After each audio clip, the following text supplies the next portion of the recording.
أعوذ بالله من الشيطان الرجيم.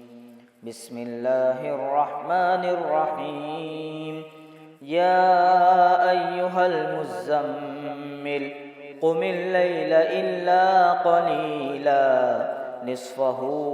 أو انقص منه قليلا أو زد عليه ورتل القرآن ترتيلا إنا سنلقي عليك قولا ثقيلا إن ناشئة الليل هي أشد وطئا وأقوم قيلا إن لك في النهار سبحا طويلا واذكر اسم ربك وتبتل إليه تبتيلا رب المشرق والمغرب لا إله إلا هو فاتخذه وكيلا واصبر على ما يقولون واهجرهم هجرا جميلا وذرني والمكذبين أولي النعمة ومهلهم قليلا إن لدينا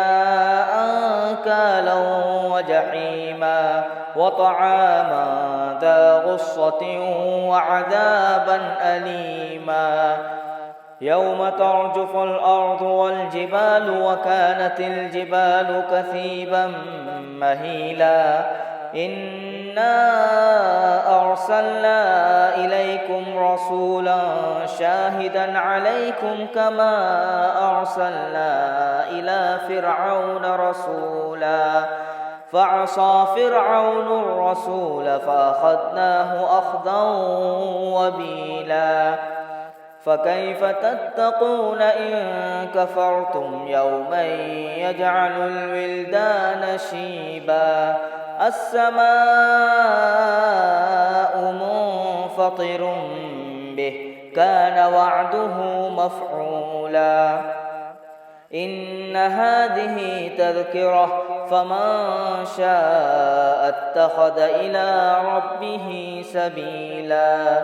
إن ربك يعلم أنك تقوم أدنى من ثلثي الليل ونصفه وثلثه وطائفة من الذين معك والله يقدر الليل والنهار علم أن لا تحصوه فتاب عليكم فاقرؤوا ما تيسر من القرآن علم أن سيكون منكم مرضى وآخرون يضربون في الأرض يبتغون من فضل الله وآخرون يقاتلون في سبيل الله